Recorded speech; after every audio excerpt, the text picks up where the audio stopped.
Uh, good morning, everyone. Sondes, you would like to speak, Emil. I think there is a problem with your connection. I don't know. We had trouble to hear you.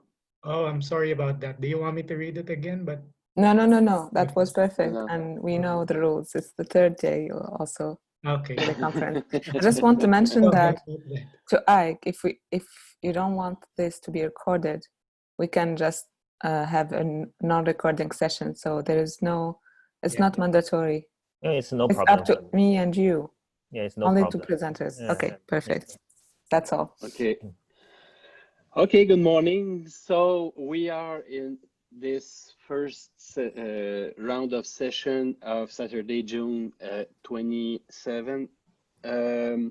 So the title of the session is Comparative Employment Relations Strategies. In the program, we have four presentations scheduled. I don't know if everyone's there. I see Sondes, Xiaoming, but I'm not sure if the others are there. But we will begin and we will proceed as in the order specified in the program. So we will start with Xiaoming. Each presenter has 15 minutes. We will go with all presentations, and after that there will be a Q&A period for all the presentations. So any question at this at this stage?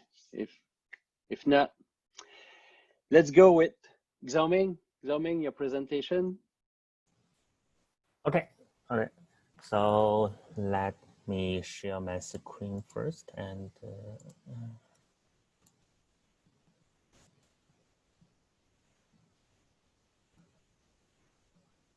okay. So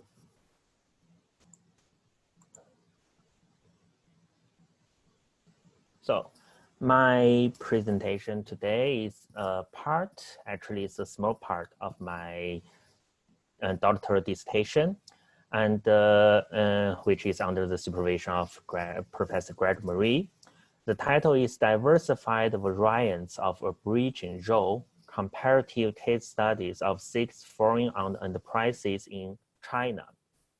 So the background knowledge here is that in China, the dominant political narrative regarding the role of a trade union is the so-called the role of a bridge or the role of a transmission belt.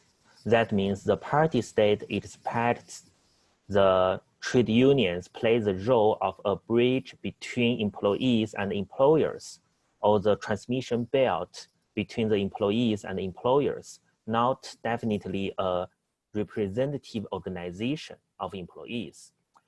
So that's why I see a bridging role. But here we observe the diversified variants of the so-called bridging role. So the research context is that the union crisis in China. It is an indisputable fact that the relevance of Chinese enterprise unions for employees is weak. We mean when we say the enterprise unions, we mean the trade unions in the workplace. So in China, we name it as the enterprise trade unions. The weak relevance of Chinese enterprise unions for employees has been repeatedly demonstrated by a series of surveys. For example, in a survey by Nicholas and Qiao in 2010, they have when they pose a series of questions to employees, for example, in the following situations, whether when you encounter troubles, whether you will seek help from enterprise unions, and whether you regard the enterprise unions as a defender of your rights and interests, most of the employees expressed considerable disapproval. Moreover, since the turn of the century, collective actions have frequently occurred across China, and the collective actions have been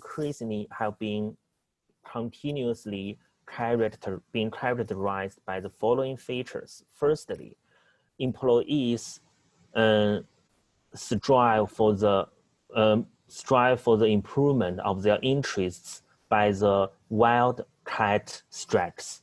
That means when encountering problems, troubles, they will mobilize and organize collective actions by themselves and bypass the trade unions.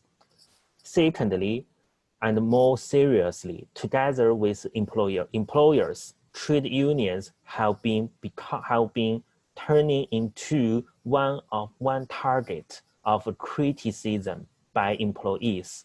In most cases, among employee demands, they always require the restructuring of enterprise unions. They not only pursue the wage increases and the welfare and the improvement of welfare benefits, they also require the workplace union reform and the recall of the union chairs who have been directly appointed by the employers in most cases. Another research context here is the workplace union reform in China. Since the strike wave of 2010, local governments have been increasingly experimenting with collective bargaining as a resolution to collective labor disputes, rather than only relying on state violence, for example, the public security, to resolve the labor disputes. Secondly, local governments are formulating local regulations to improve the regulation of collective bargaining. For example, in 2010, the Ministry of Human Resources and Social Security has issued regulations on collective contracts. In it made regulations on the start-up mechanism of collective bargaining, but it's a very general regulations. In 2014, the Guangdong provincial government issued the province regulations on enterprise collective contracts, which refined the startup mechanism of collective bargaining to provide a more detailed guidance for employees on how to start the collective bargaining, how to resolve the disputes emerging in collective bargaining. Secondly, since the strike wave of 2010, the local governments have been increasingly conducting the reform on union democracy, especially the election of union officials, taking it as the aftermath disposal of collective labor disputes. Also, the ACFTU, the All China Federation of Trade Unions, reaffirmed the significance of the election of union officials by formulating a series of guidance documents.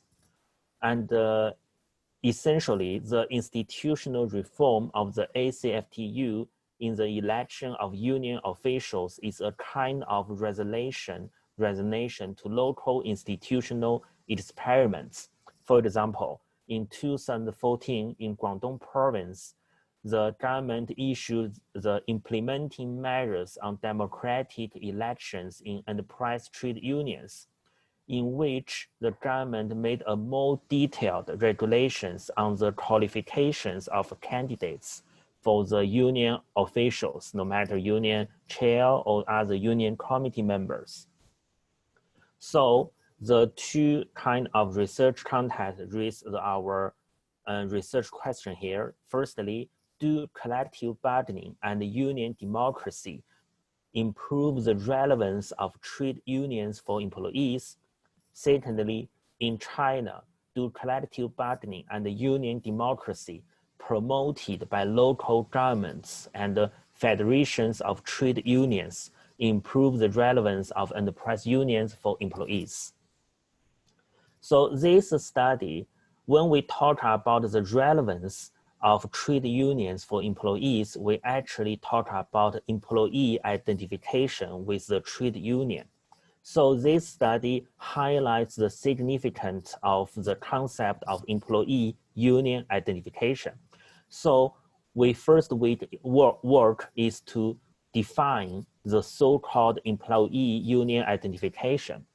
According to Gordon and his colleagues' work in 1980, union commitment as the core construct describing the attachment between an employee and his trade union involves 4 dimensions: a belief in trade unionism, union loyalty, a responsibility to a trade union, a willingness to work for a trade union.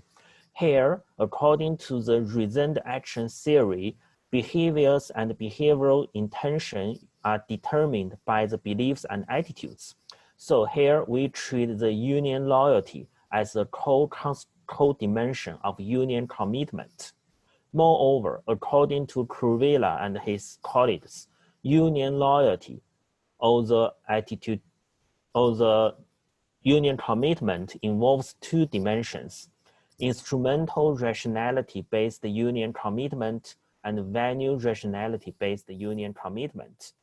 Moreover, according to their surveys, in comparison with instrumental rationality-based union commitment, value rationality-based union commitment is more likely to predict the behaviors of union members, for example, the union citizenship behaviors. So here, this study defines value rationality-based union commitment as employee union identification, namely the extent to which an employee identifies with the values and beliefs of his trade union. And moreover, when we talk about the values and beliefs of his trade union, we embody the so-called values and beliefs as the identity of the trade union. So we take the identity of the trade union as a priori construct to employee union identification. That means when we measure employee union identification, before we measure employee union identification, we should first know the identity of the trade union, and then we will measure the extent to which employee identifies with this identity, the union identity. According to Gamson, the identity of a social movement organization involves 3 dimensions: injustice frame, in identity frame, and agency frame. However, in China, the Chinese enterprise unions is not an authentic social movement organizations. Moreover, currently the dominant political narrative regarding labor relations in China is the harmonious labor relations. So when we use the framework proposed by Gamson, we use the dimension of harmony and stability to replace injustice. That means when we measure the union identity, we ask the union officials by the following 3 questions. Firstly, are employees in a harmonious and stable relationship with their employer?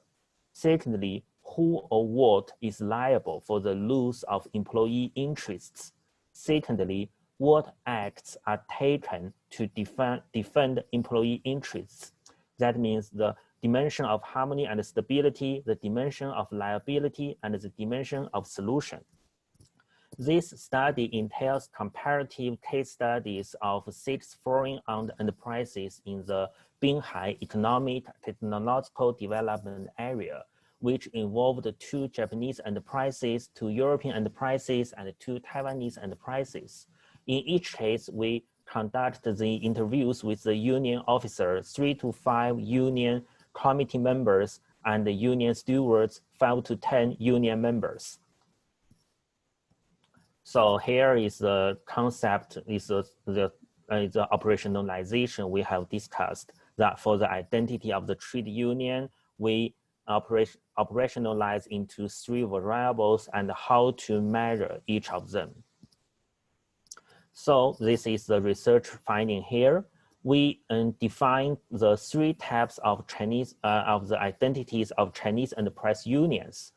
They are the so-called communicative bridging, constructive bridging, and critical bridging. As I mentioned above, the dominant political narrative about the trade union in China is the role of a bridge.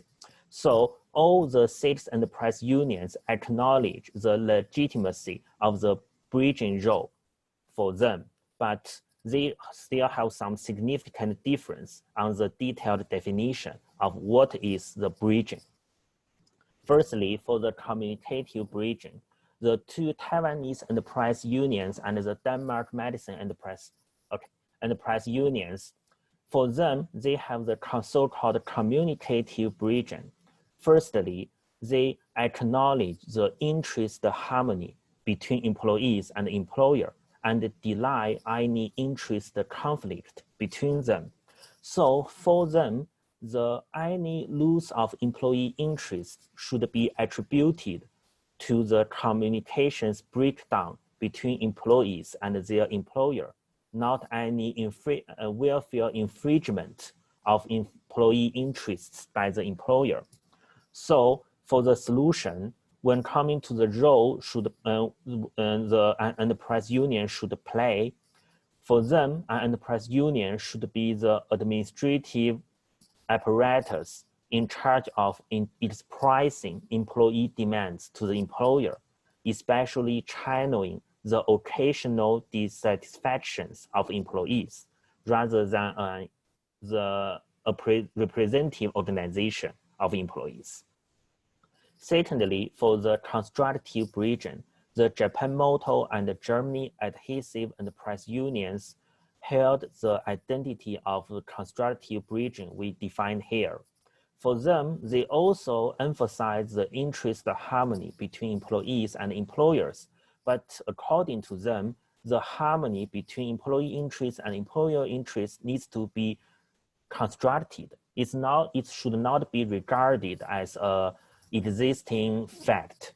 So they acknowledge the legitimacy of the term that constructing or building harmonious labor relations.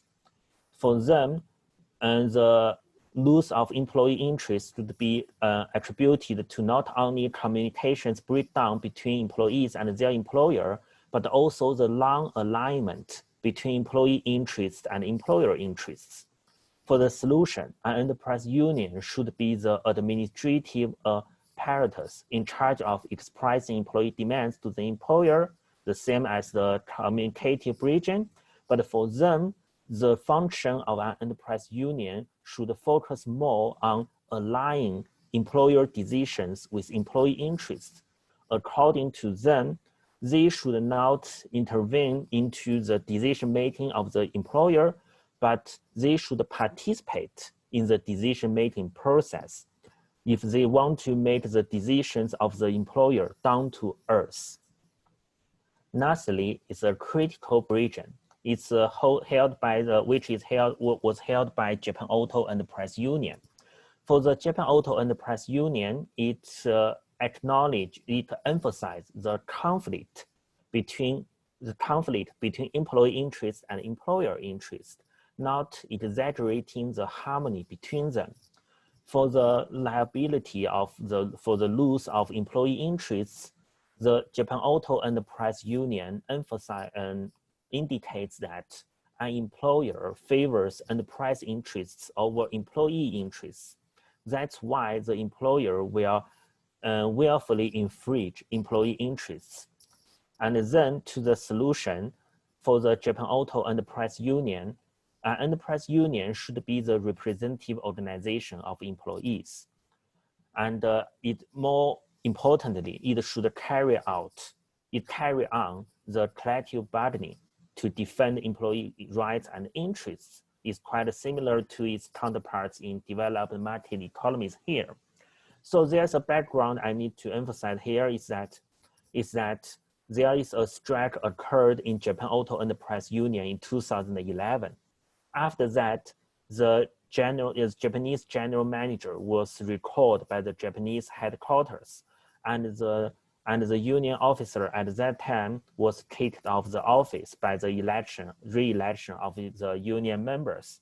The current union officer come into power through the democratic election of union officials at that time. and stayed in office and stayed in power until then, after the re-election of the union officials in 2016. So the power relations between Japan auto enterprise unions, between enterprise unions and the employer is quite different from the power relations in the remaining 5 enterprises. So I almost come to the end of my presentation. And in my dissertation, I talked more about the variation in employee union identification and how to explain the variations through union instrumentality, union democracy, the frame of reference, and the intervention of the party state. So in the future, if I have another possibility, I will discuss more about the explanation. So thanks.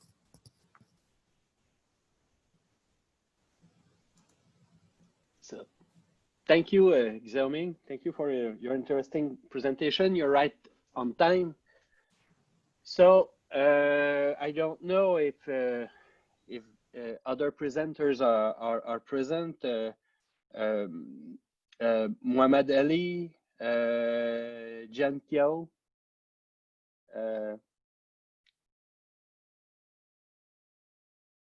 So if we don't have, if these presenters are not there, we'll move to Sondes, to your presentation. Is it fine with? So.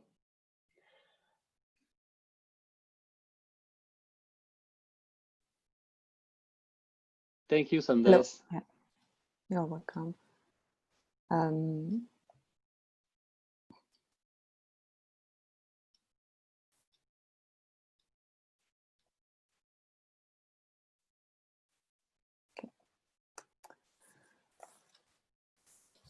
Good morning, everyone. So my paper is a theoretical paper entitled "The Institutional Work as a Relevant Theory for the Study of Individual Actors' Role in Reshaping Employment Relation Policies within MNCs, within multinational companies."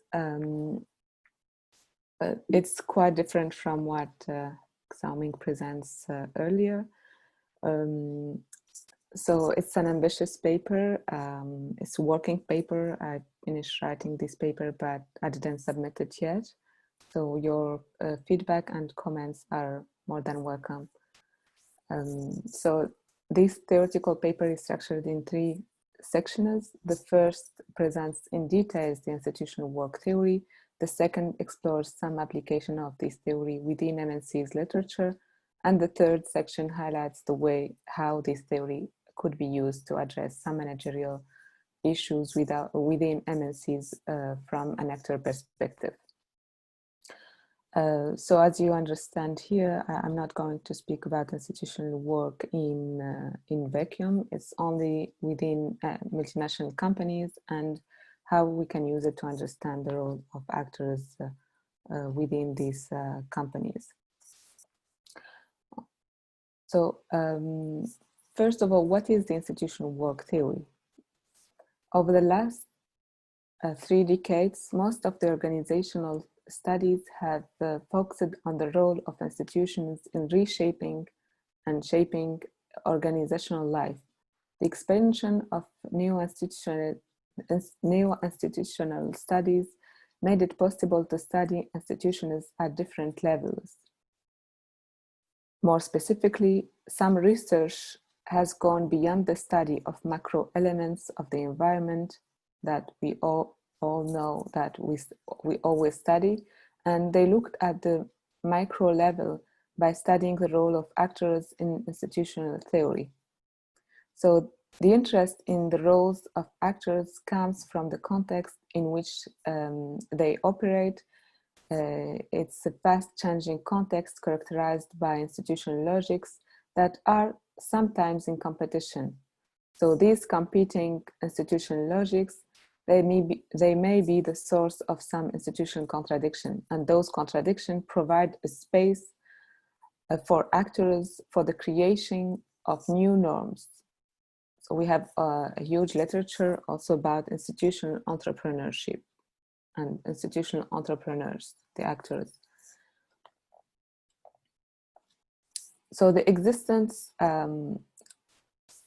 Lawrence and Sotheby in 2006 go beyond the institutional contradiction, and they show that the existence of multiple logic within nested fields, or what they call the institutional plurality, they provide actors the sources and the resources to engage in activities of contestation and reconceptualization.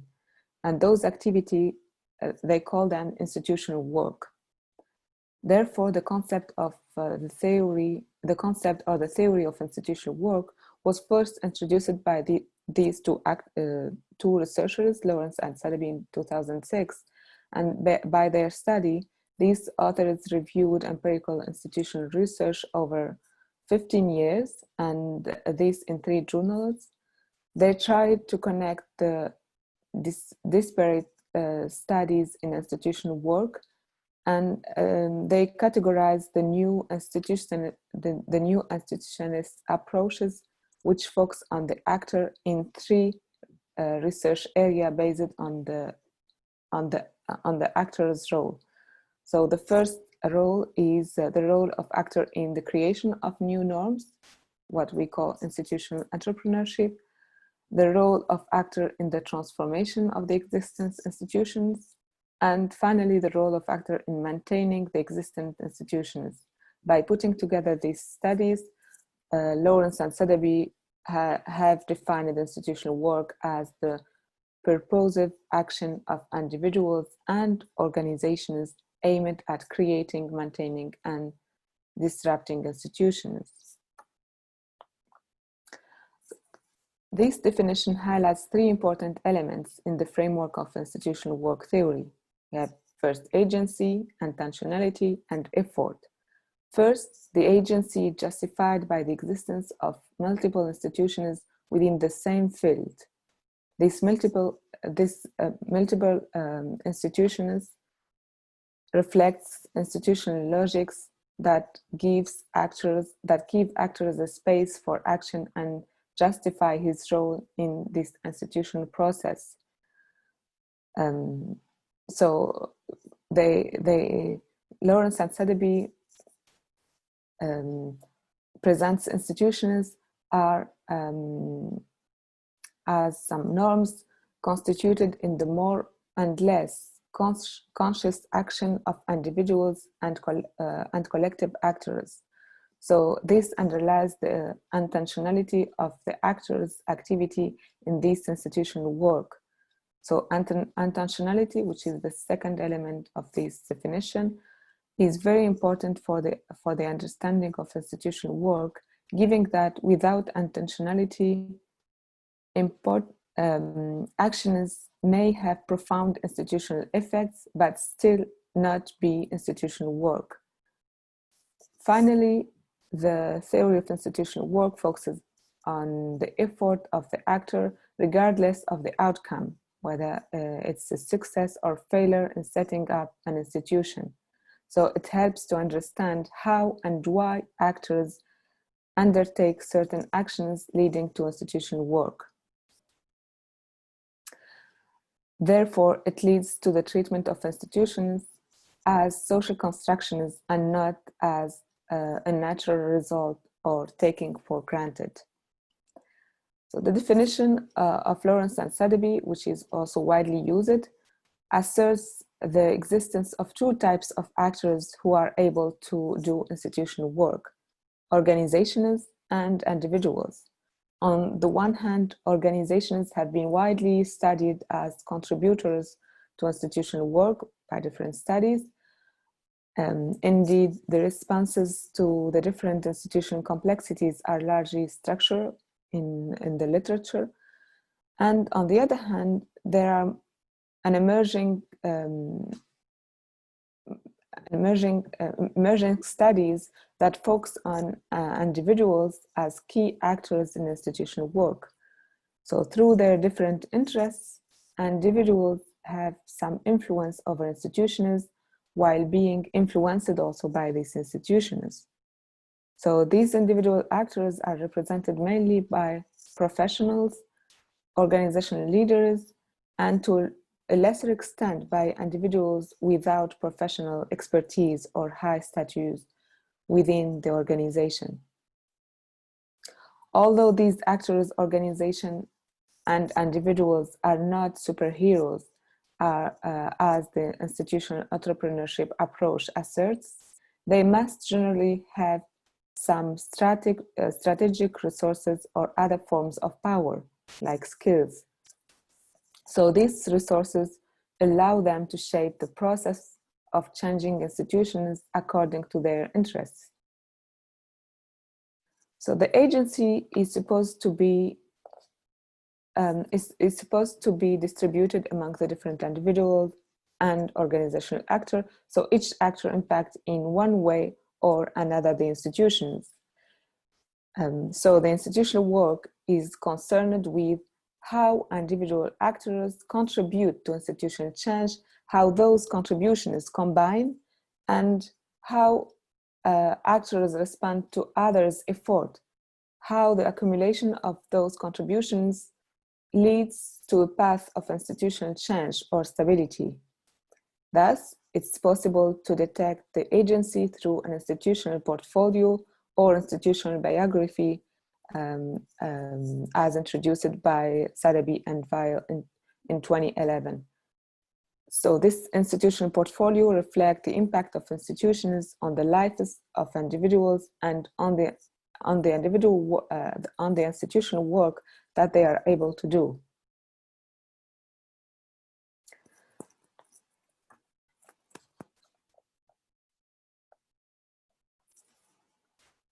So here I want to show some application of the institutional work theory within MNC's literature. So based on this definition, I tried to find some studies that focus on institutional work or use institutional approach, but highlighting the institutional work done by actors in multinational companies. Why multinational companies? We know that the institutional complexity is strongly present in MNCs operating in different territories with different regulatory regimes. Within MNCs, we have also often contradictory prescriptions from different legitimating audiences that systematically collide in everyday operation, and institutional complexity must be managed continuously. So studies on institutional work within MNC's literature can be divided into 3 categories according to the level of the institutions that are the subject of the institutional work. We have the intra-organizational level institutions, the inter-organizational level institutions, and the field level institutions. First, institutions at the intra-organizational level were studied whether by mobilizing individuals or organizations as key players in this institutional work. Institutional work is presented here in these kind of studies as a mean by which these actors express their authority and exercise power to influence institutions. For example, subsidiary manager represent a category of actors whose institutional work has been studied theoretically. Indeed, these actors play an agency role as they need to balance different institutional environments, home and host country environments. So in particular, as part of the knowledge transfer process, subsidiary managers are able to pursue 4 types of institutional work. First, the defense of local knowledge. Second, the resistance of knowledge coming from the head office. Third, the complete adoption of knowledge coming from the head office. And finally, the adoption of knowledge coming from the adaptation, for knowledge coming from the head office to the local context.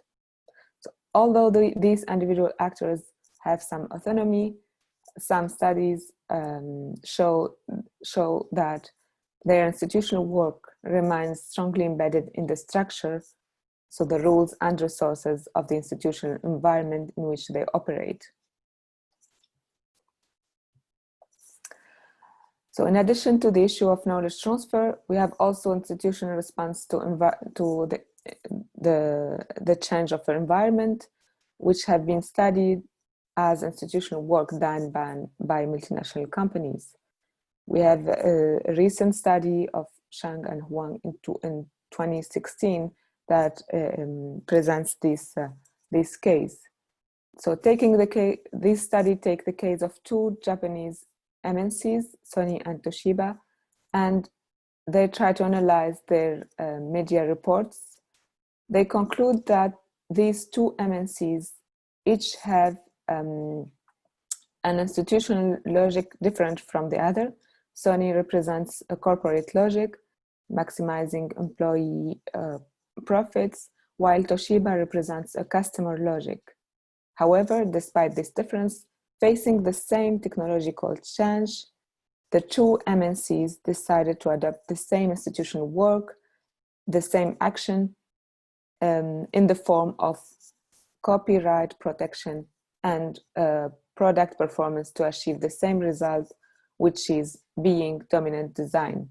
The institutional work was aligned with the institutional logic of Sony, but not with that of Toshiba, which resulted in the success of new products from Sony and the failure of those of Toshiba.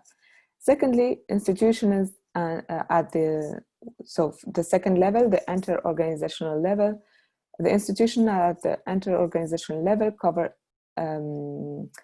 cover mostly international framework agreements, which represent formal institutions.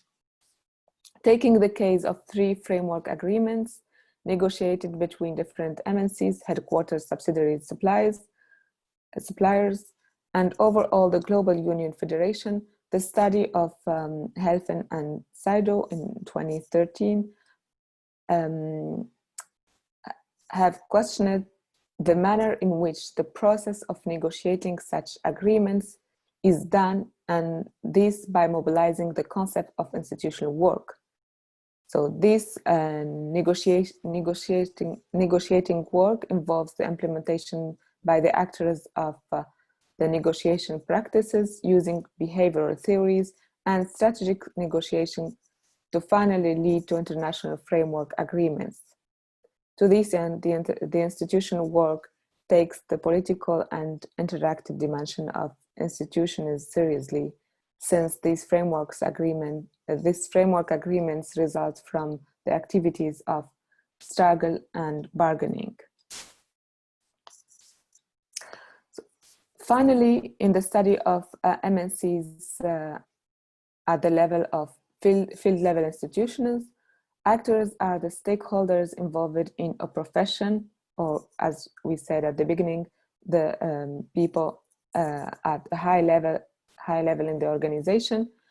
So by reviewing prior research on institutional change and professionals, the work of Sadabi and Qiao in 2011 notes 4 essential dynamics through which professionals reconfigure institutions and organizational fields. First, by using their expertise and legitimacy to challenge the existing order and to define the new, open, and uncontested spaces. Second, by using their social capital and skills, so to populate the field with new actors and new identities. Third, by introducing nascent new rules and standards that recreate the boundaries of the field. And finally, by managing the use and reproduction of social capital within a field, thereby conferring a new status, hierarchy, or social order within the field. So what I want to say here, just the review of these different studies highlights one important thing, is the fact that institutional work carried out within MNCs at different levels does not take place in a vacuum. We have the institutional logics and institutional structures remain decisive factors in this institutional work. So I would like, before concluding, to highlight how this theory may be used to address some managerial issue within MNCs,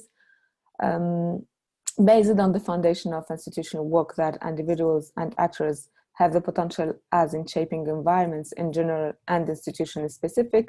The institutional work theory can be mobilized to understand the role of individuals in the process of changing managerial norms in multinational companies. Indeed, the institutional work goes beyond the presentation of the actors are purely rational or purely subject to structural constraints, and this by emphasizing the existence of interaction between the actor and the context in which they operate. So more specifically, the concept of institutional work treats institutions as products of human action and reaction motivated by both idiosyncratic personal interest and agenda for institutional change or preservation. So here I put also some disadvantages of this theory. I'm not going to explain this now because I'm out of time. So I want just to mention also that the macro-micro level is very important, which is not highlighted in this theory, but I want to, I can talk about this later. As a conclusion, this study aimed to present the contribution of the institutional work as an actor-centered institutional theory in the multinational company literature, and how it's useful to study the role of micro-level actors within MNCs in reshaping employment relation policies or managerial norms. Thank you so much.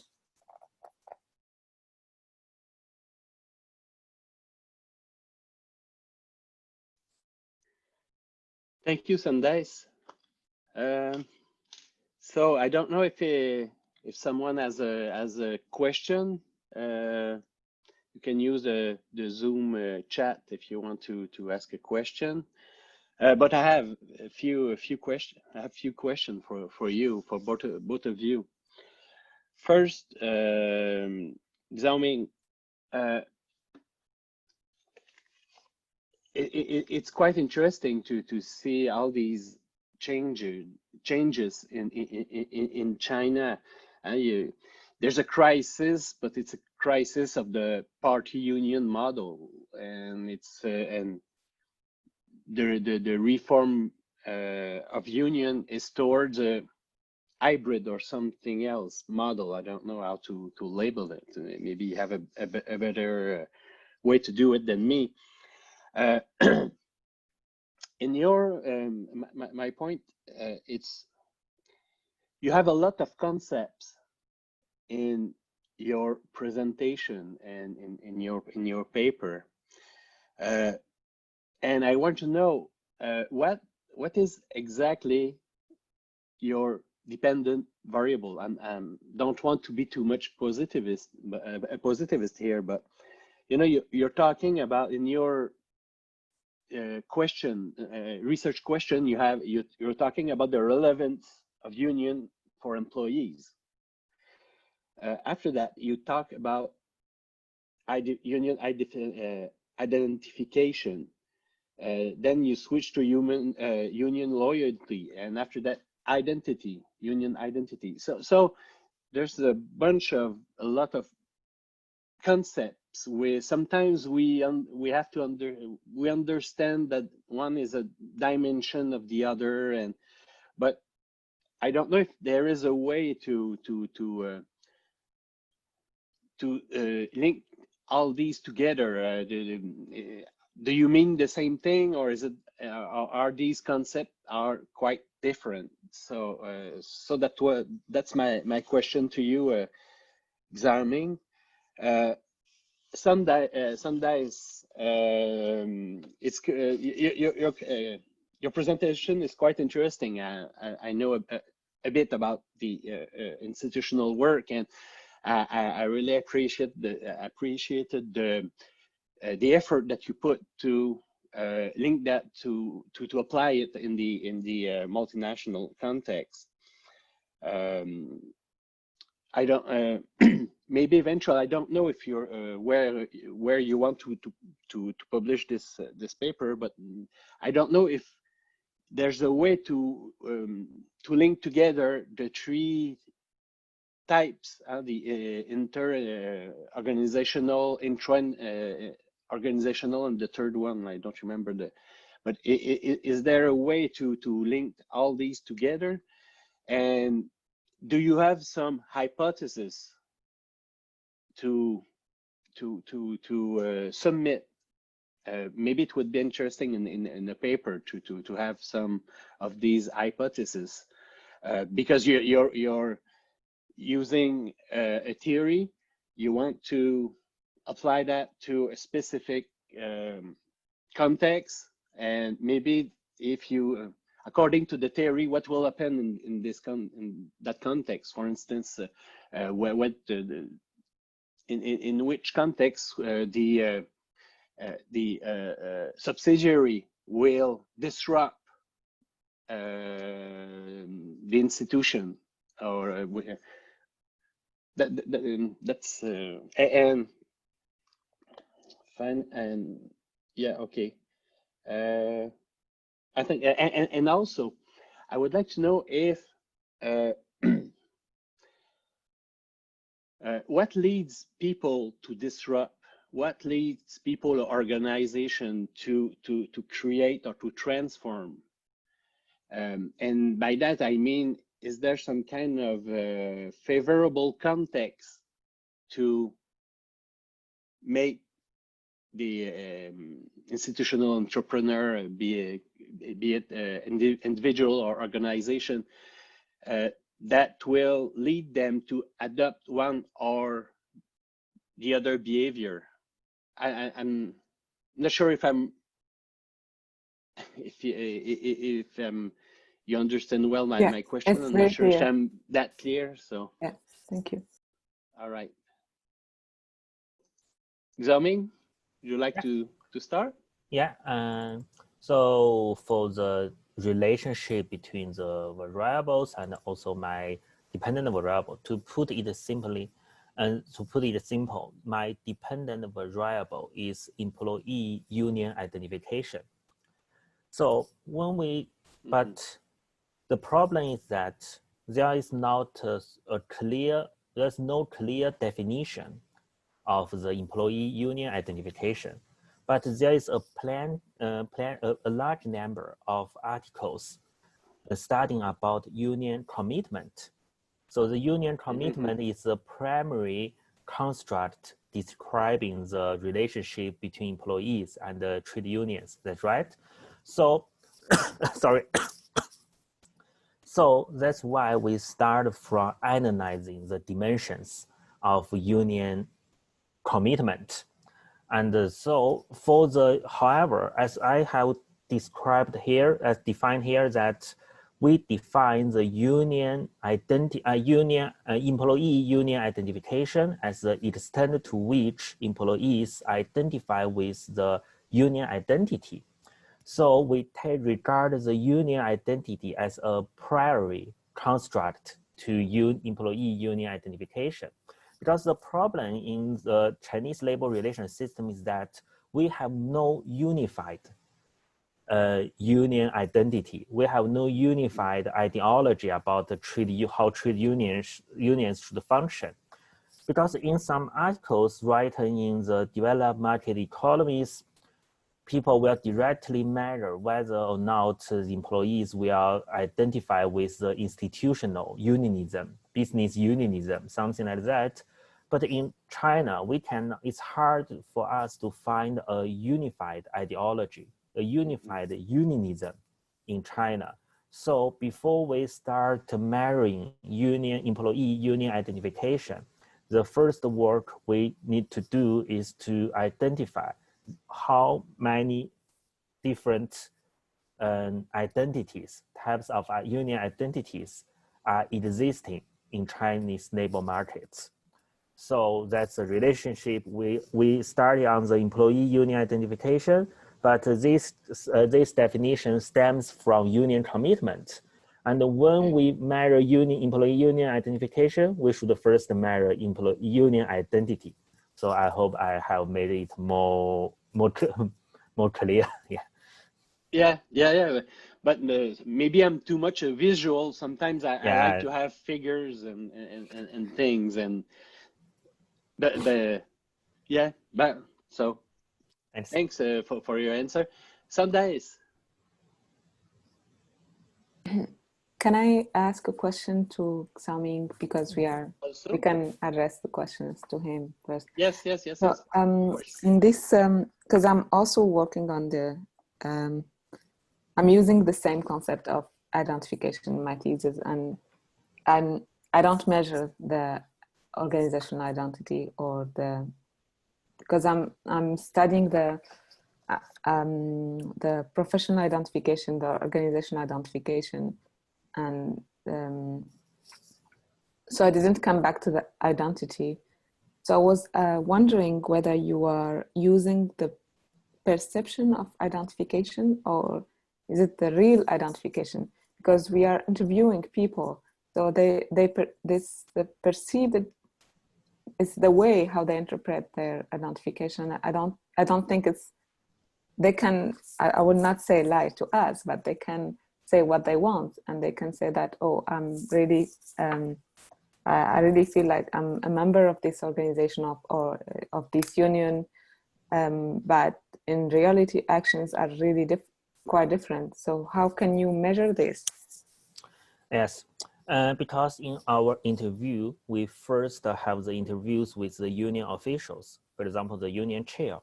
We asked them to make a description of for the 3 sets of questions I have listed, I have indicated above. For example, whether according to their opinions, whether employees and employers in a harmonious relationship, and whether who or what should be liable for the loss of employee interest, and certainly what should be done. So after we ask them the series of questions, we will be able to draw a conclusion about what kind of union identity existed in their workplace. And then we will go back to ask the union officials, union members, to ask the employees and the union members, how did they describe the function of their trade unions? So especially what the work has been done by their trade union, and whether they are satisfied with the work of their trade union. Because along the 3 dimensions of the union identity, we attach more importance to the last one. That means the function of an enterprise union. So in the process of asking them what's the daily work of their trade union and whether they are satisfied with it, we can identify the attitudes of the employees towards the trade unions. And for the first dimension, the harmony and stability, we ask them whether they regard because in China, the employer always regards them as the father of the employees, as a big family. So we will ask that whether employees identify or not with such term, such expression. But so in some cases, for example, in the 2 Taiwanese enterprise unions, the enterprise unions hold the belief that the enterprise is a truly big family, and the employer is the father and is the owner of the big family. But for the employees, they didn't identify with such expression. They think that the employer is like, if we should regard it as a father, it may be a stepfather or something like that. So they think that the employer didn't truly treat them as children. So they didn't implement the humanized management, the employee involvement, something like that. So going back to the questions you have asked, and for the so the marrying of the identification of the identity, we ask the corresponding questions to union chairs and the employees, and to measure whether there are any conflict between their answers to the same question. Yeah.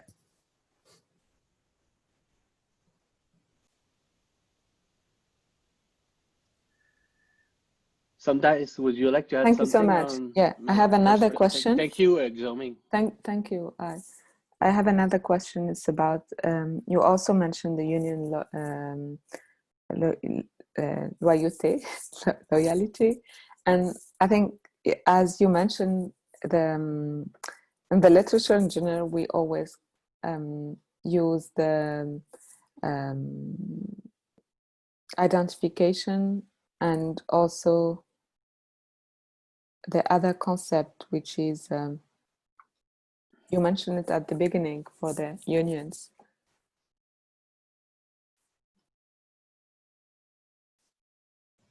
So you mean the concept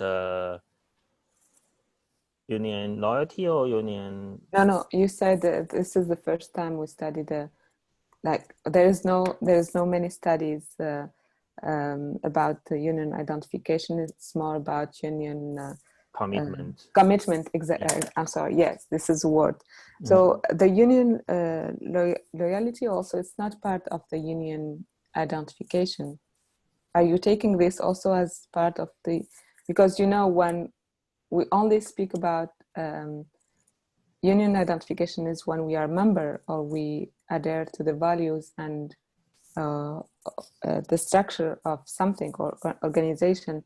But once we introduce whether we are willing, we are faithful to this organization, we are willing to stay, and we are speaking about loyal employees, in that case, we are speaking about commitment and not identification. Are you also trying to separate these two concepts? Yeah, the problem here is that in China, the union membership is mandatory membership. Okay. So every employee will automatically become the union members after they enter the factory. So this is a big problem for us. But in some cases, they are truly union members, but the employees themselves don't know. They don't know they are union members. So that's why when I'm writing my dissertation, I always confused about to use the word of union members or employees. So because most of them, they don't have their union members, but they don't have a formal registration process for the union membership. Every time before the election of the union chair, the union officer will ask the employees to complement the registration process, because only if they have a very complete document, they have the right to vote. So for going back to the concept question, and yeah, because here we start from the concept of union commitment, and we treat the union loyalty as the core dimension of union commitment. And then we use the framework proposed by Kruvela that the union commitment has two dimensions based on instrumental rationality and venue rationality. So we more focus on the venue rationality. That means we more focus on whether the employees, no matter whether or not he or she recognize his union membership, because all of them enjoying the service provided by the trade union. In China, the union cannot to prevent any employees enjoying the union services based on whether he or she is a union member. And so that's why I think, yeah, you pose a very good question, and I hope I have answered it. Yeah. Yeah, thank you so much for your answer. I'm also convinced that this is the best way how to use these concepts in the case of China.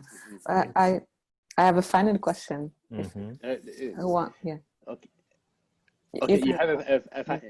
You have a final question. Okay, but I would have liked to hear you about. Yeah, of course. Okay, but go on with your question with it to Ike, and I have another to Ike too. Let's go. So we saw some of your results, and you classified this organizational identity within 3 blocks, and you have different cases, and it's really it was really very organized and very well structured.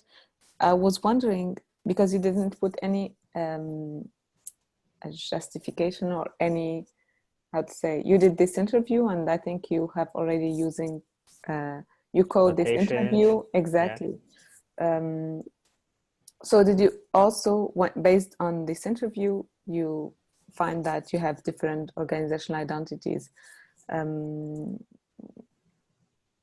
Is it relevant to put some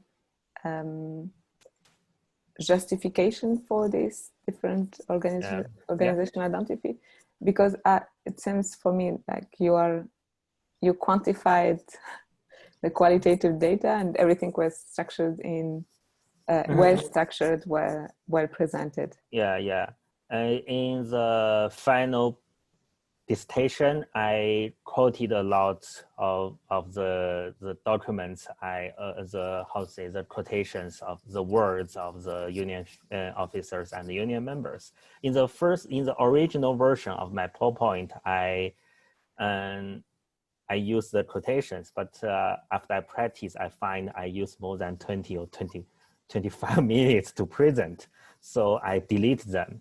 Yeah, because in the interview, the union officers will also, they use a lot of interesting description to describe their role or their relationship with the employer. For example, in the Germany enterprise unions, the union officer described the enterprise as a butterfly. One wing is the employee interests, and another wing is the enterprise interests. So no matter how beautiful the butterfly looks like, if the 2 wings cannot work together, it cannot dance. So she used this expression to describe that the harmony between the employee interests and employee interests is important, but they are not an existing fact. They should be constructed deliberately. So in my interviews, I have identified I find a lot of interesting expressions and terms used by them. So after I finish the articles, if you have interest, I can share them with you. This is really interesting. Yeah. I was more curious about these codes. Thank you so much. Thanks. Xiaoming, while we are discussing your research, I was wondering, a lot of this literature on union commitment, identification, loyalty, and so forth, it's much more at the individual level that we measure that. You have all those individual measures, psychometric measures, and we ask people a lot in surveys and so forth. I was wondering if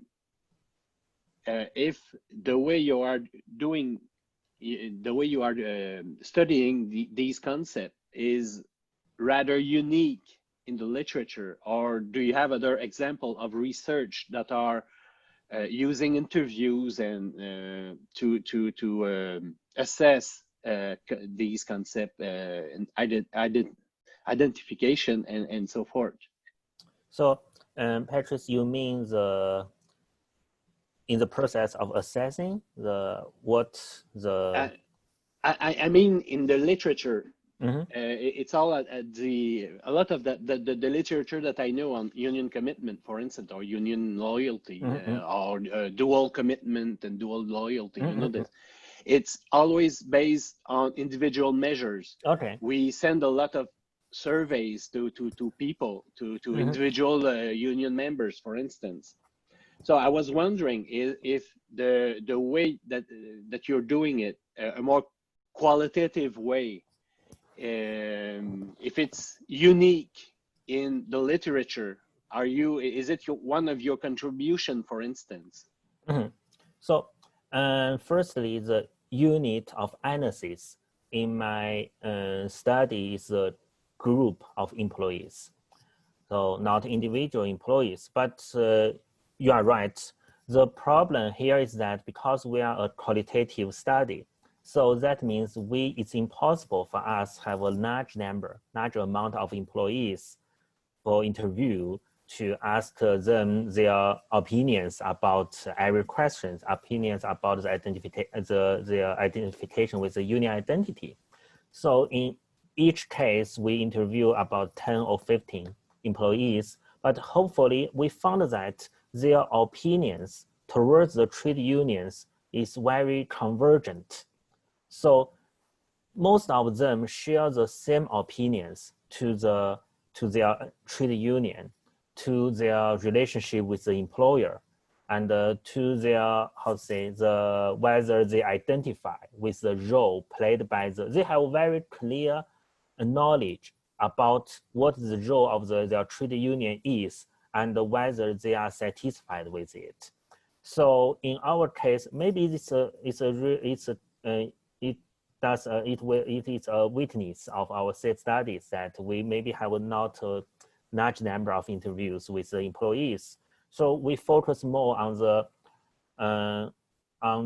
interviews with the union officials and especially the union stewards, because they in the middle level, they have knowledge about the union identity and they also have a very close attachment with the employees. So they know whether the union members, the employees identify or not with the identity. So I use the interview with the union stewards to supplement the interviews with the union members.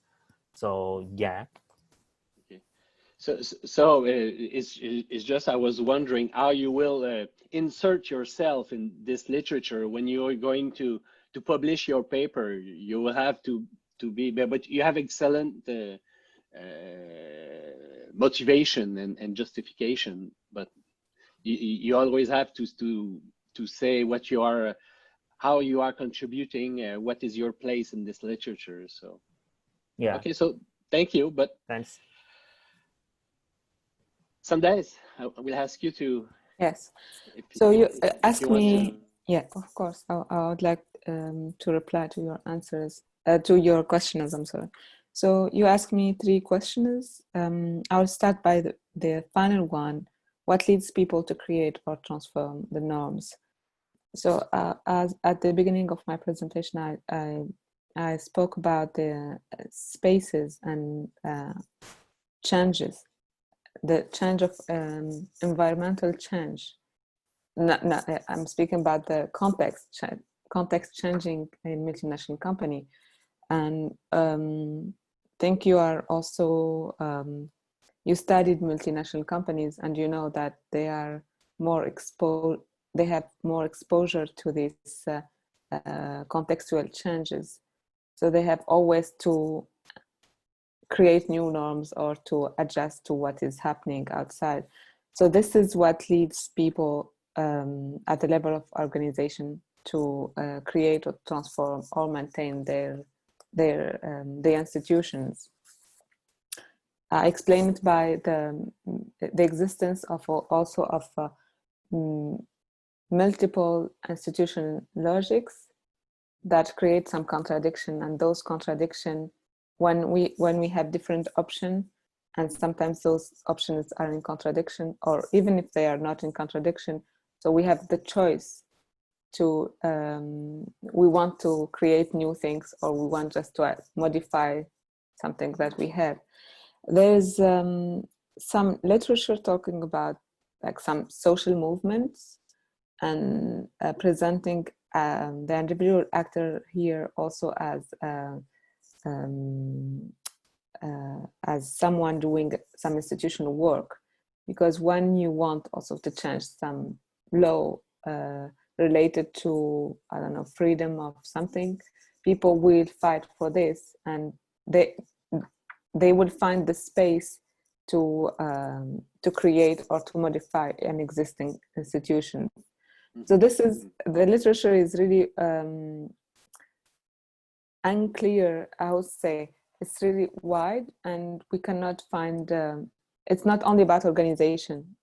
The institutional work is not only about how the individual will change some, let's say, managerial norms, or it's very wide, and I want just to focus on how we can use this theory, since it's a new theory, and it's sometimes it's not well known. We always say, oh, the institutional theory is, we are speaking about how the structure, how institutions are influencing people or actors. But this, the theory of institutional work is the only one in the institutional field that contributes to the understanding of the institution, the individual, and how he may contribute to the construction of of institutions. But it's not a well-developed theory. There's many new work, new researchers that are exploring the possibility of using this theory in a relevant way. So it was just an essay, because I want to use this at the beginning. I want to use this theory for my thesis, and at the end I didn't use it. So it was something that stuck in my mind, and I was curious about how can I use it to study the individual. And I think it's really interesting. Maybe my working paper is not as it's not very developed, because I didn't speak about hypotheses. And thank you for this comment. I think it will be really a good contribution if I can set some hypotheses that can show the link between, based on the literature and based on what have been done, and on based on this theory, how we what are the expectations, this kind of, in terms of hypotheses. And your first question was about the link. How can I link the different levels in one study? The aim of my study is not to link these levels. And based on the literature review, I divided the literature review in three blocks. Every block will just focus on institutions at certain level.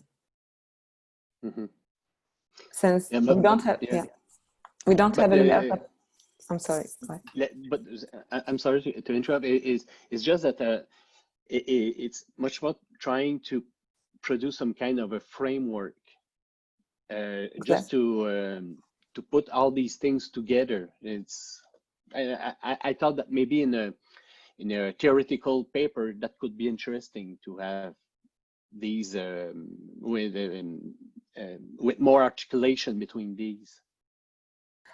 I agree with you, but the only issue with this literature, when it comes to multinational companies, we don't have many studies that focus, for example, on the intra-organizational level.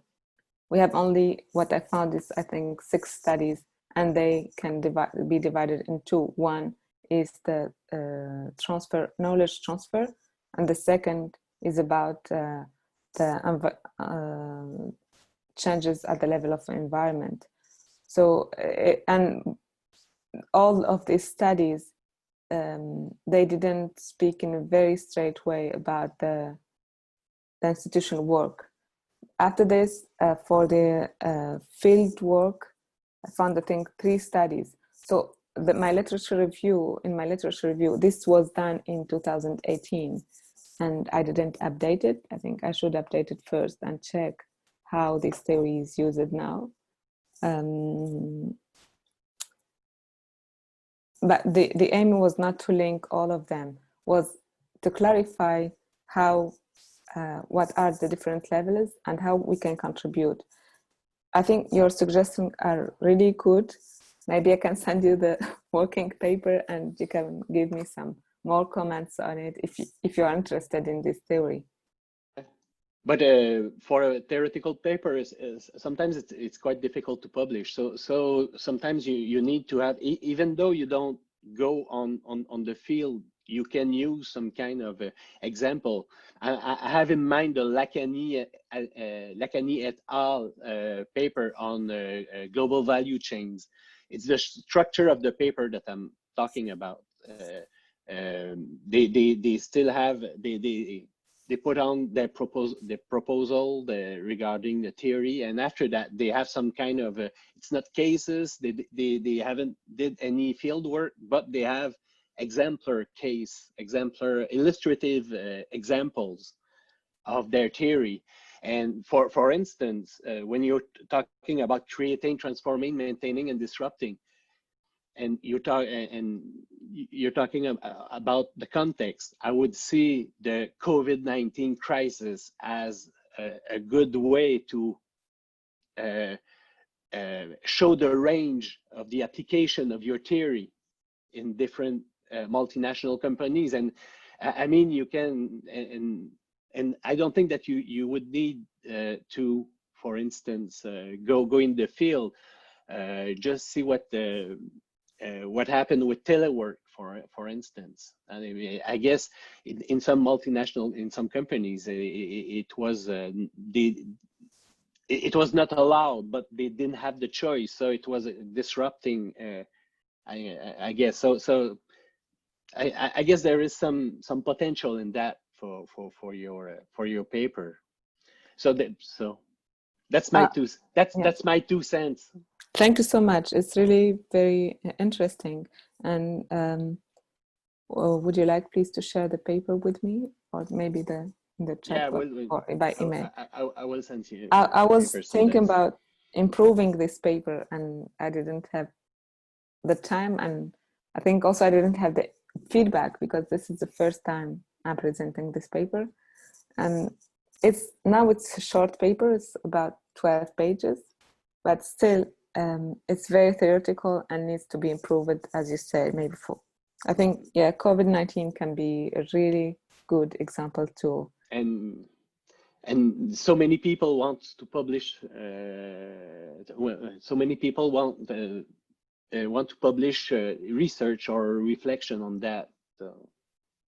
I just want to highlight something, that the creation, maintaining, and the other one, modification of norms, is 3 concepts introduced by Lawrence and CW2. So it's not it's based on their literature review, the paper. They said, okay, we have 3 ways of how actors can respond to. Yes. But you can apply that to multinational companies, and exactly. That's your contribution. Exactly.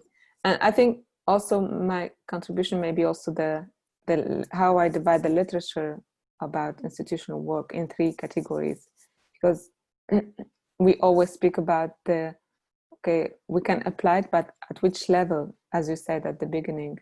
Maybe I'm just interested in some managerial norms like telework. So it's not an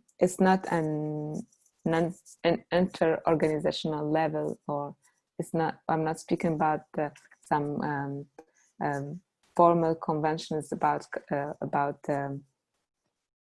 between organization. But maybe we can talk about this later. Thank you so much. Because I guess that between subsidiaries, all the trade-offs and the change and the change of practices were not the same across countries during COVID-19, for instance. Anyway, but that could be interesting for you, I think. Yeah, I also want to mention that I didn't focus on the relationship between the headquarter and the subsidiary. It's just from the literature, it emerged that also the subsidiary managers can do this kind of institutional work when it comes to knowledge transfer. All right, so everything must come to an end. Thank you so much, Xiaoming. Thank you so much, Sondes. These were quite great presentation. As in charge of the PhD program at Université de Montréal, I'm quite proud of your work. So congratulations. Thank you. So see you maybe later this afternoon for the AGM.